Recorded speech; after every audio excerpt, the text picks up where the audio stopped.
Bienvenidos a Discutamos México. En esta ocasión el tema es el Partido Acción Nacional y nos acompañan el senador de la República, Santiago Krill, el doctor Javier Aparicio, investigador del CIDE, y el doctor Jean-François Prudhomme del Colegio de México. Haciendo un poco de historia, recordemos que el Partido Acción Nacional se fundó en 1939, en medio de la movilización política que propiciaba el gobierno del presidente Lázaro Cárdenas.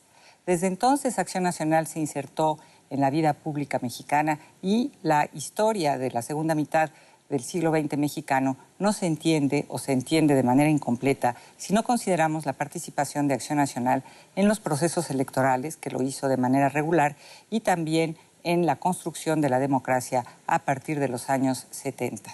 Para hablar de todos estos temas y del recorrido que ha hecho Acción Nacional en estos años desde su fundación, vamos a iniciar esta plática. Senador, ¿quiénes fueron y por qué se dedicaron a fundar el Partido Acción Nacional? ¿Quiénes fueron sus fundadores? Bueno, fundamentalmente fueron dos los fundadores, aunque acompañados de muchos otros mexicanos más: Manuel Gómez Morín y Efraín González Luna. La fundación se da así en medio del gobierno cardenista. Ese es uno de los antecedentes, pero no es el único. Habrá que recordar que Manuel Gómez Morín, ya en el año de 1926, en un ensayo que ha sido un ensayo de mucha relevancia para los panistas, pero no solamente para el PAN, que le denominó 1915, ya en aquel entonces hacía la convocatoria a su generación, a la generación del 15, para poder buscar un camino alternativo a lo que estaba aconteciendo en las postrimerías de la Revolución. También habrá que tomar en cuenta la campaña 29 de Vasconcelos, en donde Manuel Gómez Morín jugó un papel muy importante, y finalmente un hecho relevante: lo que estaba aconteciendo con respecto a la educación, la imposición de la educación socialista. El grito de Guadalajara es lo que motiva una participación mucho más activa de González Luna, porque se da precisamente en su estado, y ahí es donde empiezan a converger estos dos pilares, estos dos fundadores, en la necesidad de crear un partido político. Tal vez lo que habría que subrayar es que la élite que participa en la fundación de Acción Nacional, sobre todo Gómez Morín, formaba parte de la élite civil que llegó al poder con la revolución. Yo no sé si Jean-François o el propio Javier pudieran aportar alguna visión de lo que significó esta fundación de un nuevo partido en el México cardenista. Yo diría brevemente que hoy en día es muy fácil pensar en nuestro sistema de partidos como algo que ya está ahí desde hace algunos años, pero no hay que perder de vista lo que implicaba ser un partido de oposición hace 60 o 70 años, ¿no? Como uno puede entender un poco el espíritu de la fundación del PAN, pues en este ambiente del gobierno cardenista, con un programa de gobierno pues con un discurso revolucionario, un corporativismo de Estado muy fuerte. Entonces, en cierto modo, la fundación del PAN en aquellos años, yo creo que también responde pues a lo que es el contexto internacional, ¿no? Esta gran discusión del siglo XX entre socialismo y yo creo que es una respuesta también a la tentación del partido único. Es decir, en esos momentos, justamente lo que estás tú planteando, había en todo el mundo, se fundaban partidos únicos y hubo la tentación. Vicente Lombardo Toledano le insistió mucho al presidente Cárdenas para que formara un frente único, algo similar a lo que se estaba formando de Frente Popular en Francia, en España, y el presidente Cárdenas lo rechazó. Acción Nacional también es una respuesta a esa alternativa, ¿no lo crees? Bueno, yo creo que lo que hay que ver también es que es un momento en el cual culmina el proceso de construcción de instituciones después de la Revolución Mexicana y que hay decisiones que tienen que ser tomadas en ese momento.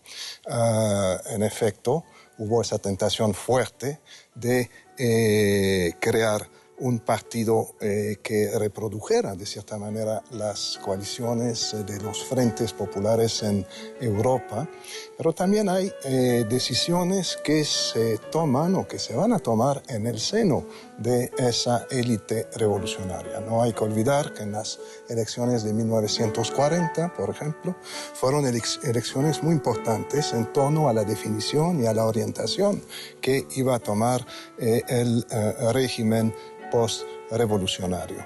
Y si bien Acción Nacional no participó directamente en el apoyo a la candidatura de Almazán, era un momento en el cual había discusiones muy fuertes en el seno de la sociedad mexicana en torno a la orientación que iban a tomar las políticas públicas y el régimen post-revolucionario. Y es cierto que existió esa tentación muy fuerte de crear un partido único. De hecho, es el periodo en el cual, es uno de los pocos periodos en el cual, el periodo inmediatamente anterior a la fundación del PAN, en el cual hay un solo partido político que domina la vida electoral mexicana. A propósito de las difíciles condiciones que suponía fundar un partido de oposición en esos años, también habría que señalar que Acción Nacional nace fundamentalmente como una organización minoritaria, se saben minoritarios, con fuertes raíces en el Distrito Federal, pero se van extendiendo después a los estados, al norte, pero es una extensión que requiere muchísimo esfuerzo, en particular de parte de Gómez Morín, que trabaja denodadamente en hacer conocer los principios del partido, tiene el apoyo de antiguos universitarios, de muchos de ellos que fueron sus alumnos o que eran alumnos de la Facultad de Derecho cuando él estuvo en la rectoría. Entonces este también es un elemento que hay que tomar en cuenta, que representaba un esfuerzo muy grande poder construir un partido nacional en esos momentos. Por supuesto, y esto, el PAN en su fundación, uno puede verse como debatiendo la plataforma de un partido frente a una fuerte postura del gobierno en turno, también, por otro lado, una definición frente a las posturas de la Iglesia Católica y, por último, una definición frente a qué hacer frente a los procesos electorales, ¿no? Esta tensión entre participar en las elecciones de aquellas épocas o no participar en ellas, ¿no? Sí, a propósito de eso se da un debate muy interesante. Sobre participación y la abstención, justamente en la primera asamblea del partido se debate si debían o no presentar candidato. Inclusive, don Manuel Gómez Morín, en un hecho sorpresivo para los asambleístas, propone a Efraín González Luna para que fuera el primer candidato, cosa que no sucede. Pero yo quisiera recalcar otra cosa, que el PAN nace como una alternativa democrática en un mundo donde no imperaba la democracia. El PAN nace, como tú bien lo dices en tu libro La larga lucha, como una tercera vía, un punto que quiso o quiere ser intermedio entre el Estado, el capitalismo. También son herederos de otros esfuerzos de carácter intelectual, por ejemplo, el Ateneo de la Juventud. Eran, digamos, más jóvenes, pero eran herederos, digamos, de ese rompimiento que se da con el porfirismo, no solamente la ruptura violenta, sino la ruptura intelectual del viejo positivismo. Empiezan a buscar nuevas alternativas para hacer sus planteamientos de gobierno. Eso es lo que representa también una tercera vía, como bien lo dice en tu libro. Muchas gracias. Bueno, yo lo que pasa también es que encontré en la investigación que Acción Nacional efectivamente está buscando ofrecer una alternativa al fascismo, está buscando ofrecer una alternativa a los totalitarismos. Pero es un momento en que el liberalismo está en crisis en todo el mundo. Entonces, no se presenta como un partido completamente liberal. Yo creo que la característica que lo define mejor es que es una oposición civilista. Hay un rechazo explícito al militarismo y además eso les da una identidad frente a los jefes revolucionarios que todavía algunos de ellos huelen a pólvora.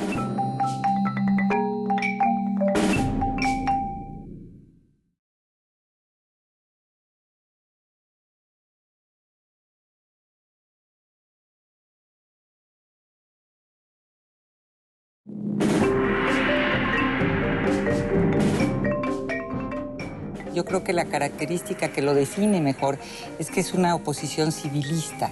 Hay un rechazo explícito al militarismo. Y además eso les da una identidad frente a los jefes revolucionarios que todavía algunos de ellos huelen a pólvora. Y una segunda característica importante es que en sus orígenes se presenta como un partido de universitarios. Que eso, a mi manera de ver, es ya verse como una minoría. Porque ¿cuántos universitarios había en México en ese momento? Era realmente muy pequeñito el grupo privilegiado que podía llegar a la universidad. Hay un segundo momento en Acción Nacional, en la historia de Acción Nacional, que es importante, que son los años 60. En 1961, 62 se inaugura el Concilio Vaticano II, que mucha gente considera que es un referente muy importante para este segundo momento de Acción Nacional, que consiste en una reforma más afuera que adentro del partido. ¿O me equivoco? No, yo creo que tienes toda la razón. Hay un personaje del PAN que requiere con urgencia un biógrafo, que es Adolfo Crisli Vivarrola. Alguien que en los años 60, como presidente del PAN, apuesta por el diálogo. Apuesta por relacionarse con el gobierno como una oposición constructiva. Hay un debate al interior del partido sumamente intenso y la apertura se produce, entre otros, precisamente por el planteamiento de Crisli Vivarrola. Bueno, ese es el momento en que se introducen las diputaciones de partido. Así es, pero eso pone en evidencia también algo particular en la historia de Acción Nacional. Es decir, el PAN es un partido con registro y es un partido que busca mantener su registro y seguir participando en la vida electoral mexicana. Y eso coloca Acción Nacional y coloca la discusión sobre la abstención o la participación en otra perspectiva. Y es importante porque, de hecho, participar en esas condiciones requiere de una motivación muy fuerte, requiere de una visión a largo plazo sobre el efecto que puede tener el partido en el cambio del sistema político nacional y significa también hacer frente a crisis importantes. Y de hecho, si bien el PAN ha contribuido mucho a reformar el sistema político de la época, el PAN lo hace después de crisis internas muy fuertes. Claro, y incluso más allá de esta conflictividad interna del partido, también vemos que el Partido Acción Nacional, sobre todo de los años 60 en adelante, pues va contribuyendo a este ciclo de reformas electorales a través de diferentes estrategias, ¿no? Entonces, en los años 60, cuando empiezan los diputados de partido, bueno, el PAN está participando en el proceso electoral, pero en el 76, cuando decide no participar en la elección presidencial, a su vez impulsa otra reforma electoral en el 77, y más adelante en los 80 vamos a ver otra vez cómo conflictos electorales de la mano de conflictos al interior del partido van contribuyendo a la secuencia de reforma electoral. A mí una de las cosas que me parecen importantes de la historia de Acción Nacional es que sobrevivió a años muy difíciles, que fueron los años, yo diría, que van de 1946 pues hasta los 60, hasta la reforma de la que hemos hablado, en los que Acción Nacional, los panistas, eran una minoría aislada en los estados, en algunos estados hostigada. Difícilmente se les reconocían sus victorias y a pesar de todo seguían participando. Pero una de las preguntas que uno se hace cuando lee la historia de Acción Nacional es ¿y qué los movía? O sea, ¿por qué se peleaban tanto? Yo creo que una circunstancia que habría que tomar en cuenta, Soledad, es que los panistas de esa época, los de la primera hora, como se les llama, inclusive los de la segunda, son panistas que estaban luchando contra un régimen hegemónico. Pero por otra parte, en la raíz del partido había otra discusión, creo yo, todavía más profunda, y que tiene que ver con la naturaleza misma del Partido Acción Nacional. Era realmente, como decía don Efraín González Luna, era una escuela de ciudadanos. o como lo manifestaba Gómez Morín, una brega de eternidad. ¿Realmente el partido era para mover las almas o para ganar elecciones? Y hay todavía una discusión que se traduce en otros aspectos. El partido testimonio, las candidaturas testimonio, o hasta que llegan, digamos, los bárbaros del norte, como se le menciona a Luis Álvarez, a Francisco Barrio, a Ernesto Rufo, a Manuel Cloutier, y a Cloutier en primer lugar, ¿no? Y empiezan a ganar elecciones. Entonces, digamos, como que hay varios planos en la discusión, pero yo creo que la más profunda es cuando realmente Gómez Morín y González Luna se plantean qué debe ser el partido ante un sistema de partido hegemónico, omnicomprensivo de la realidad. ¿Qué es lo que debían de hacer desde el punto de vista de ese instrumento para qué debía servir el partido? Claro, y sin embargo, esta ambivalencia del PAN de la primera etapa que menciona el senador, pues de algún modo se resuelve en los años 80, ¿verdad? Con la crisis económica del 82, la nacionalización bancaria, de repente cambia la perspectiva del PAN, ¿no? Su militancia, ¿no? De repente el PAN tiene un tipo de candidatos que antes simplemente no les interesaba la participación en la política, ¿no? Estos que llamas los bárbaros del norte. Yo creo que a partir de los 80s podemos ver esta nueva faceta del PAN en el que ya se plantea seriamente el conseguir el poder. Pero lo que es interesante es que esa nueva faceta de los 80, esa integración de grupos de empresarios en los estados, a nivel regional sobre todo, esto se da dentro de las estructuras existentes del partido.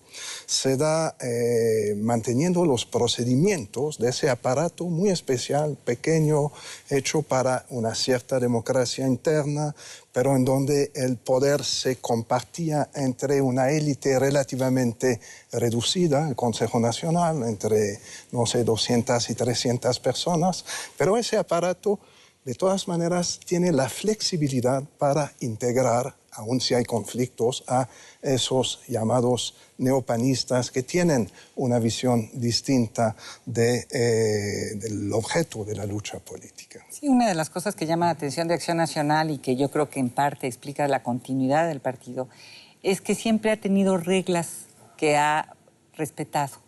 Ha habido negociaciones, muchos conflictos, no menores, pero en este momento que tú hablabas, me acordé de que Manuel Cloutier se quiso lanzar como candidato de Acción Nacional en el 85 y se encontró con que a pesar de que era un tipo que venía de organizaciones empresariales, que tenía una personalidad imponente, se topó con que había reglamentos y había exigencias que él tenía que cumplir antes de poder participar en la disputa por una candidatura.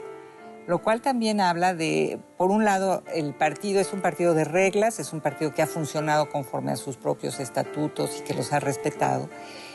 Pero, en fin, a mí me gustaría también preguntarles, ¿por qué creen ustedes que Acción Nacional es tan consciente de su historia y hay un deseo de los panistas hoy en día de referirse continuamente a su historia, a su origen? ¿Por qué? ¿Por qué esta búsqueda de legitimidad en su propia biografía? ¿Por qué se va? A mí me parece que es muy importante el no perder el referente de quiénes somos los panistas, de dónde venimos, porque es muy importante para saber el rumbo que debemos de tomar.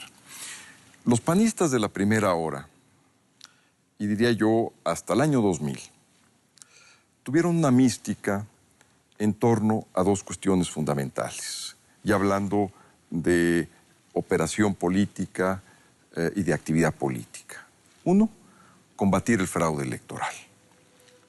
Y ahí vimos campañas heroicas, recuerdo los cierres de los puentes fronterizos por Villarreal, la huelga de hambre de don Luis H. Álvarez, 42 días en el Zócalo de Chihuahua. Pero a partir del 2000, ya siendo gobierno, esto se va diluyendo, porque ya el fraude electoral ya no es el enemigo. Tampoco el enemigo es la corrupción del viejo régimen, que era el otro gran tema. Ahora somos nosotros gobierno. ¿Cuál es la siguiente etapa? Se democratizó el país a través del cambio de las reglas electorales. Ahora, ¿cuáles son las democratizaciones siguientes? Y ahí tenemos algunos referentes que debemos de voltear a ver. Las reflexiones de Efraín González Morfín cuando plantea en su ensayo magnífico de cambios de estructuras, en donde plantea el solidarismo como un cambio social de fondo, pero también plantea el cambio de la estructura socioeconómica. Pero ese momento es un momento radical, de radicalización de Efraín González Morfín. Y es un movimiento de radicalización que lo lleva, a mi manera de ver, a forzar la no participación de Acción Nacional en la elección del 76. Me llama la atención que lo presentes como un referente y encuentro que a quien habría que recuperar, que a los panistas no les gusta mucho recuperar, es a José Ángel Conchello.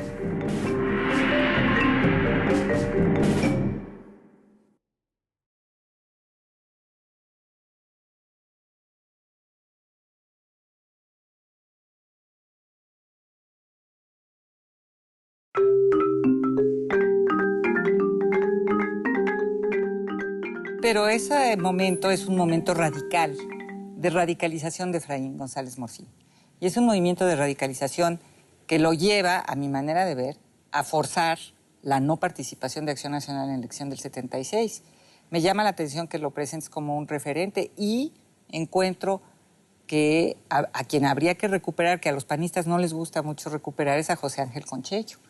Porque si Acción Nacional sobrevive, no nada más por las reglas, sino por su capacidad para responder al cambio en el entorno exterior, ya sea reformas políticas o las transformaciones del PRI o los movimientos del electorado, entonces hay que reconocer que José Ángel Conchello, a partir de 1970, le da una sacudida al partido verdaderamente importante y lo obliga a ponerse al día, porque no obstante la importancia de Crislip, Acción Nacional seguía bastante empantanado, no nada más en el autoritarismo mexicano, sino empantanado en su propia inercia. Pero Conchello es un referente esencial para entender la llegada de los neopanistas y de estos bárbaros del norte que sí inauguran una etapa muy importante de modernización de Acción Nacional. Pero de todas formas, a mí me gustaría saber o discutir cuáles son las diferencias entre Acción Nacional y las otras oposiciones. ¿Únicamente ideológicas? Yo creo que son ideológicas por un lado, pero por otro también tienen que ver con la organización, ¿no? La estructura territorial, la militancia, tener una plataforma más o menos coherente. Yo creo que no es accidental que le toque al PAN derrotar al PRI en el año 2000, digamos. Tenemos un PAN combativo en los años 80, pero que a su vez durante los mediados de los 90 el PAN está negociando con Salinas, con Zedillo. Y vemos, esto creo que es un contraste interesante. La crisis económica de los 80s trae a los bárbaros del norte y la crisis del 94-95 ayuda, en cierta manera, a que Vicente Fox llegue a la presidencia. Son dos contextos de crisis económica, de una crisis también al interior del PRI. El PRI también se está desmoronando en el 88, tiene una decisión importante. Y el PAN es el partido que está ahí con la estructura necesaria para postular un candidato con las características necesarias para poder derrotar al partido hegemónico. Yo creo que hay algo también que es muy importante, es el hecho, como ya se ha mencionado, de que Acción Nacional desde hace tiempo cree en las elecciones. Piensa en estrategias de movilización del voto, a diferencia, por ejemplo, de un gran segmento de la izquierda que sigue creyendo en la movilización social, pero que se convierte muy tardíamente a la movilización electoral. Entonces, a partir del momento en que el sistema político empieza a abrirse, y a partir del momento en que sí, los partidos de oposición pueden empezar a ganar elecciones a nivel municipal primero, luego a nivel de los estados y desde luego también en los distritos de mayoría relativa, el PAN está mejor preparado que los demás partidos de oposición para sacar provecho de esa oportunidad.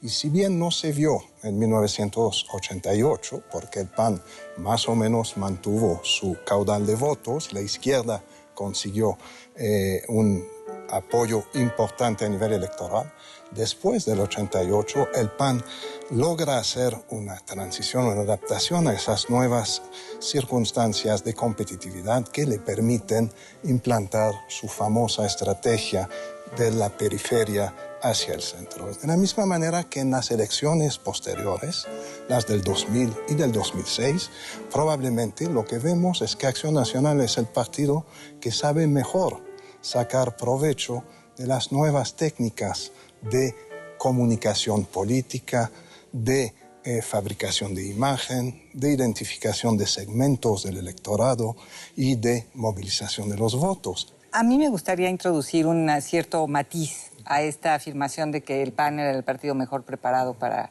ganar las elecciones. Yo no tengo la impresión, o no quisiera dejar la impresión, de que Acción Nacional es una gran organización nacional que puede responder en el momento del desafío o del vacío que se crea en los 80s por la crisis del PRI, sino que también hay una cuestión de coincidencia, de casualidad, de fortuna, como diría Maquiavelo, que Acción Nacional sabe aprovechar. O sea, Acción Nacional es un partido que siempre defendió el municipio libre, que hacía de la centralización del gobierno federal un tema de crítica continua. Entonces es un partido defensor de la descentralización y se nutre de los cambios que han ocurrido en el país, no solamente políticos.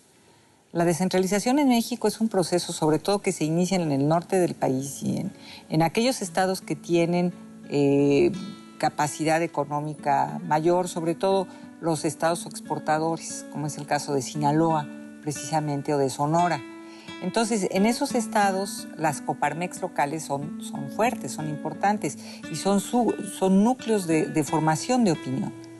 Y cuando se inicia la crisis, sobre todo después del 82, después de la expropiación de la banca, esas organizaciones y organizaciones católicas descentralizadas también se vuelven un vehículo de expansión de la influencia de Acción Nacional, porque no deja de llamar la atención que un partido identificado con la defensa del statu quo en el año 2000 es capaz de levantar la bandera del cambio y de ganar con esa bandera, a pesar de que todos los mexicanos aprendimos siempre que Acción Nacional defendía la continuidad prerevolucionaria, esa era una exageración propagandística, pero que defendían el statu quo. Entonces, la gran pregunta es, ¿cómo hacen para arrebatarle la bandera del cambio, desde luego a la izquierda y también al PRI?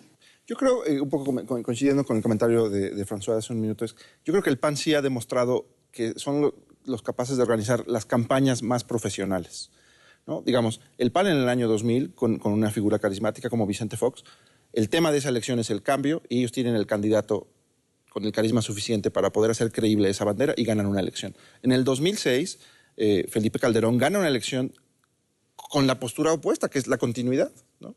Un candidato con menos carisma, con otro tema, también vuelve a ganar la elección.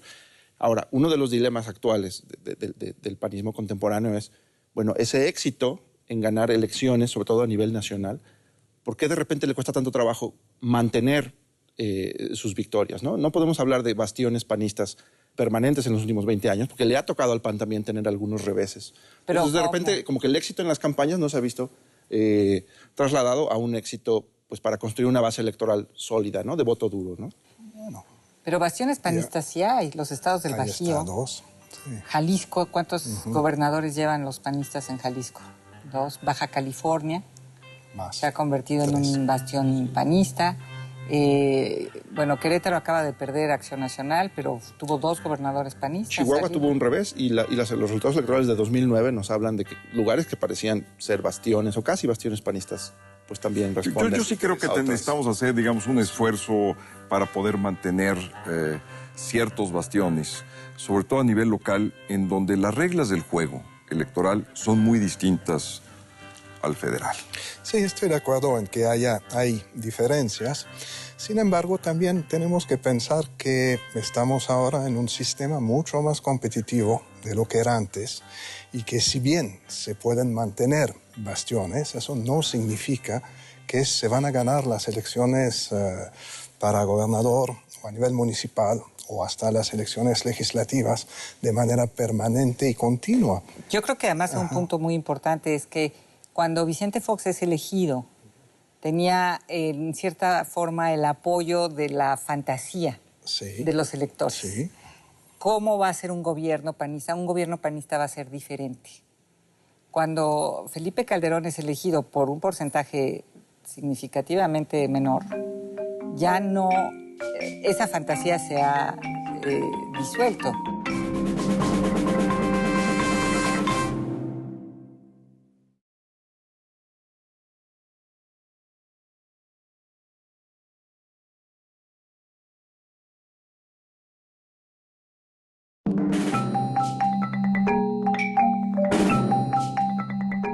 Yo creo que además un punto muy importante es que cuando Vicente Fox es elegido, tenía en cierta forma el apoyo de la fantasía de los electores. Sí.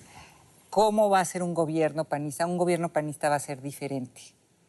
Cuando Felipe Calderón es elegido por un porcentaje significativamente menor, ya no, esa fantasía se ha disuelto. Ya no es con base en nuestra idea o en un sueño o en un ideal, sino que ya es con base en la realidad y cuál fue el desempeño del gobierno de Vicente Fox. Ya son 12 años de gobierno panista, entonces ya hay manera de comparar gobiernos panistas y gobiernos priistas. Pero esto de los bastiones quizá nos lleva a un tema que es importante, que es el del electorado. ¿Existe un electorado panista? De la misma manera que se habla de los núcleos duros del PRI, ¿hay núcleos duros del PAN en el país? ¿Qué es lo que nos dicen los datos? ¿Qué es lo que nos dicen las encuestas? Yo creo, viendo los datos, las encuestas, los estudios de valores, de opinión pública, encuestas postelectorales, también no debemos olvidar que la identidad partidista en México también está en transición. Yo creo que cada uno de los principales partidos políticos sí cuenta con cierto voto duro, pero para ninguno de ellos es suficiente para garantizarle un triunfo en una elección local o un triunfo en una elección nacional. Por eso vemos que todavía el tipo de candidato, la estrategia de campaña importa. Yo creo que sí hay un electorado duro del PAN, pero comparando tan solo los resultados electorales del 2000 con el 2006, no es el mismo tipo. ¿Qué proporción de los votantes de Acción Nacional sería el electorado duro? Yo creo que el votante duro del PAN está entre 15 y 20% del voto. ¿Del voto total o del voto por Acción Nacional? Del voto total, digamos, si el PAN consigue 30% de votos, yo creo que 2/3 se puede considerar un voto duro. Es como su piso. Ah, pues está bastante, digo, si pueden ganar con más de, ¿con qué? 35%.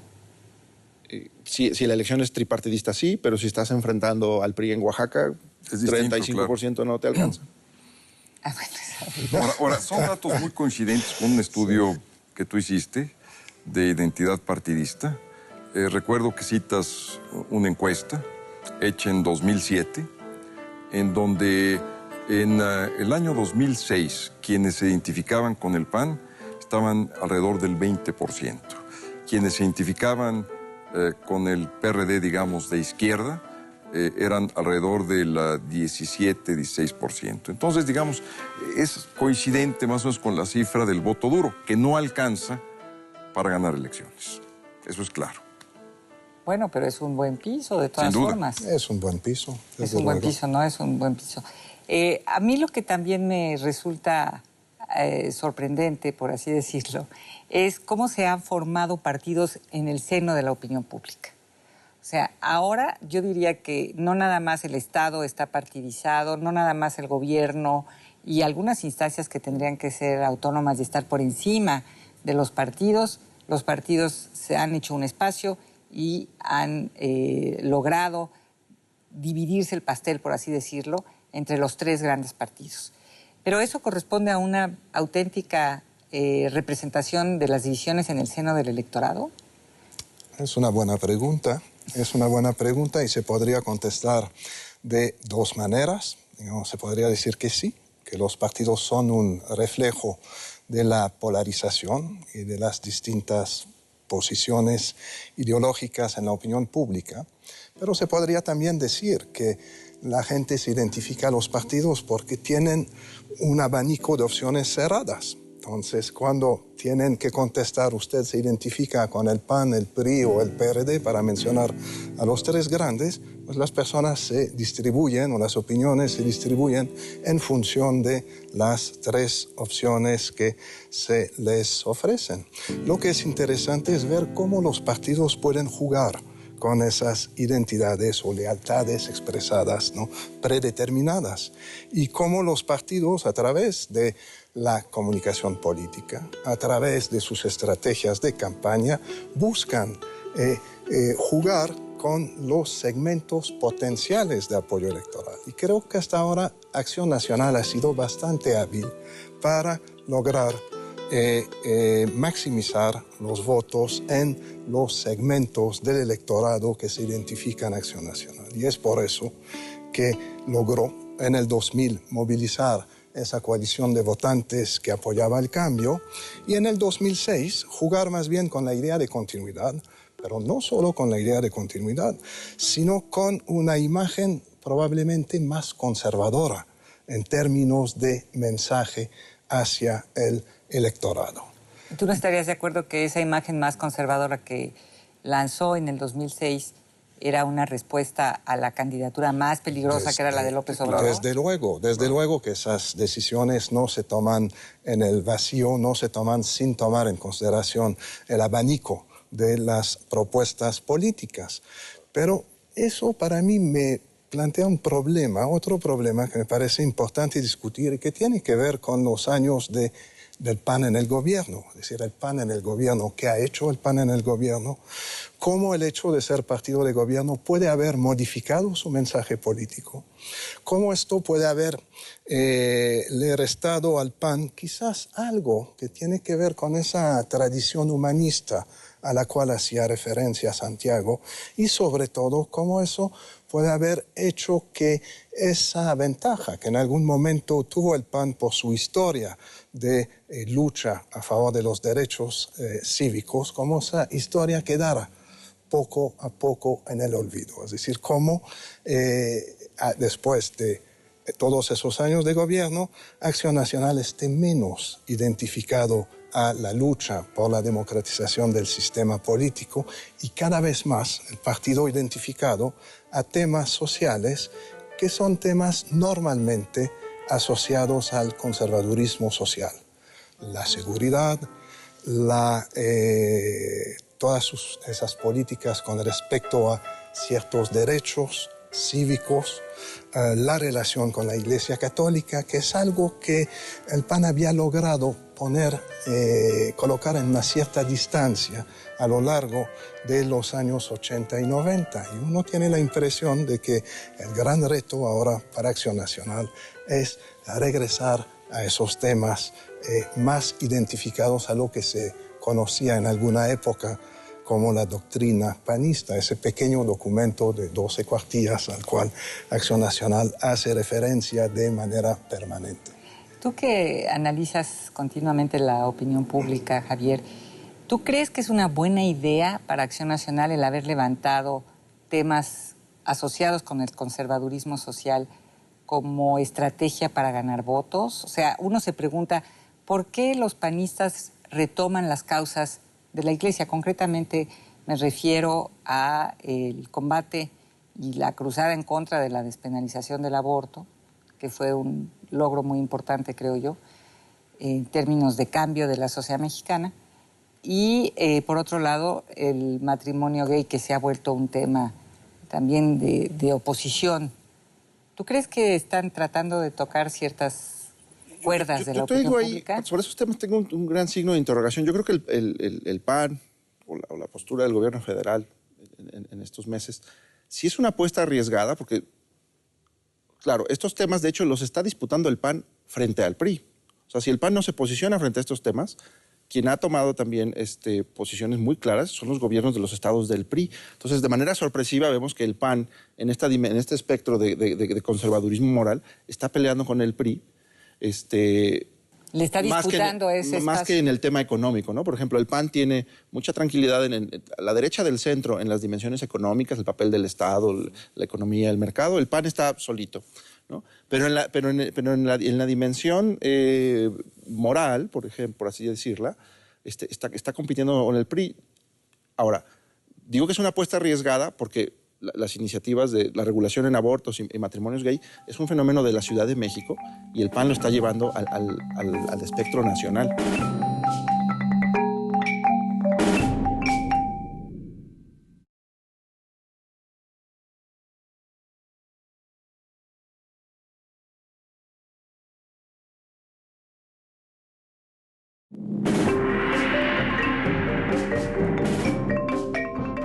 Digo que es una apuesta arriesgada porque las iniciativas de la regulación en abortos y matrimonios gay es un fenómeno de la Ciudad de México y el PAN lo está llevando al espectro nacional.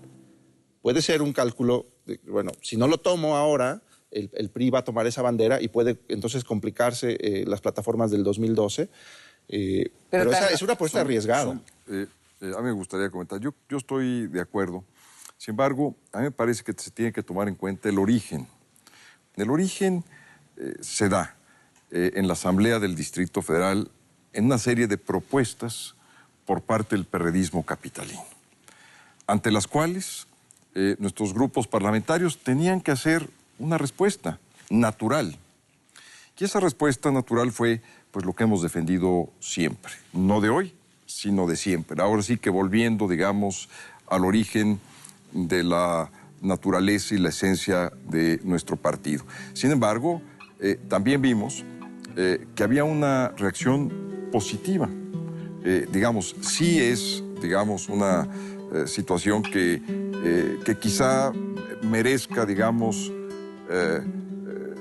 no sé si se diga tomar un riesgo o no, pero ya estábamos en la discusión, ya estábamos en la defensa y empieza a haber, digamos, una réplica en otros estados, donde los grupos parlamentarios mayoritarios, no solamente los panistas, sino fundamentalmente con el PRI, pero también con otros partidos, empiezan a votar a favor de las propuestas nuestras originarias. Y seguramente será uno de los temas que habremos de seguir debatiendo en los próximos años. No, lo que pasa es que sí han logrado, dado que es el partido en el poder, ha empujado a los otros partidos a la derecha, por lo menos al PRI. Eso sí han logrado. Yo no sé si lo han logrado con el electorado. Ahí sí tendría yo mis dudas, porque yo pienso que esta ofensiva en contra de la despenalización del aborto va en contra de cambios en la sociedad. Incluso los priistas que han votado en contra de la despenalización del aborto, por la penalización, penalidades incluso bastante importantes, fuertes, como ocurrió en Veracruz recientemente, creo que están yendo en contra de los cambios en la sociedad y probablemente están tratando de medir lo que ellos suponen que es el desafío de Acción Nacional y una competencia con Acción Nacional en el electorado. Por eso preguntaba yo si había cifras a propósito de cuál es la actitud del electorado frente a esos temas, más allá de lo que piensen los partidos. Y así llegamos a las perspectivas para el 2012. O sea, aquí hemos emitido opiniones bastante pesimistas para el partido. ¿Será que estamos haciendo un pronóstico adelantado? No sé. Javier, ¿tú piensas que es muy pronto para hablar de eso? No, yo creo que no. Yo creo que es buena hora para que el PAN discuta todo esto. Yo creo que viéndolo desde la perspectiva amplia, la prueba del 2012 va a ser, yo lo veo desde una perspectiva de economía política, es si un gobierno federal panista puede resistir una crisis económica. ¿No? Nosotros vimos la implicación que tuvo la crisis del 94-95 para el PRI, ¿no?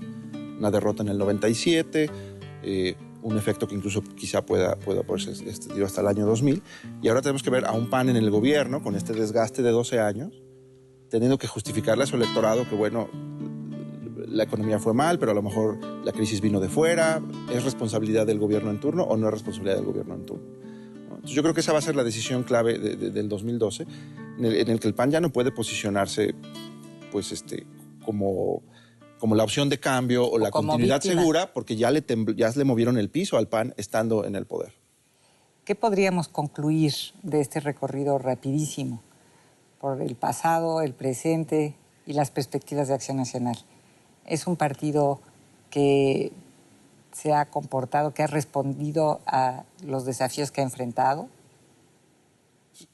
Yo creo que hay muchas cosas que siguen estando pendientes en la economía, en los sindicatos, en las centrales campesinas, en la seguridad, que nos plantean retos formidables y que van a ser muy dependientes de lo que hagamos internamente. Si somos capaces, después de la elección intermedia y de sus resultados, de generar una alianza interna, ahora que estamos haciendo alianzas hacia afuera, una alianza de unidad hacia adentro, a redefinir los objetivos y la acción que debemos llevar a cabo. ¿Ustedes cómo la ven? Bien, bueno, es desde luego que cuando pensamos en la historia de Acción Nacional, es un partido que tiene 71 años de existencia. Es un partido que ha logrado mantenerse, sobrevivir en condiciones bastante adversas. Es un partido que ha contribuido mucho a la democratización del sistema político y es también un partido que ha logrado formar 2 gobiernos a nivel federal. Entonces, en ese sentido, son grandes logros. Pero por otro lado, la prueba real para un partido político es el ejercicio del poder y ver cómo, después de haber estado en el gobierno durante 12 años, tiene la capacidad de renovar su discurso político, tiene la capacidad de suscitar expectativas y esperanza en la gente. Y todo eso en un contexto que no ha sido fácil, porque hay que ver cuáles son las condiciones actuales de gobernabilidad o gobernanza del país. Y ahí lo que veo un reto inmenso. Desde luego no podemos predecir lo que va a suceder en el 2012, pero lo que sí es cierto es que Acción Nacional tendrá que hacer prueba de mucha imaginación y creatividad política para poder ganar las elecciones en el 2012. Yo estoy de acuerdo en que el reto está ahí. Me preocupa un poco el resultado electoral del 2009. Te demuestra que el votante le puede dar hay un voto de castigo contra el PAN, sea o no sea culpa del gobierno federal el impacto económico. El votante no tiene problemas en manifestarlo, aunque la campaña hable de otros temas y demás, ¿no? Entonces yo creo que sí, digamos, si la recuperación económica de aquí al 2012 es vigorosa, eso puede ayudar al PAN. Pero bueno, esto lo vemos en todas las democracias. O sea, conseguir que un mismo partido gobierne durante 18 años a nivel federal es estadísticamente poco probable. Muy bien, bueno, pues con estas perspectivas no muy optimistas y más bien inciertas, sino que de plano pesimistas, voy a darle las gracias al senador Santiago Cril por su compañía, a Javier Aparicio y a Jean-François Prudhomme. Gracias. Y a ustedes, muchas gracias.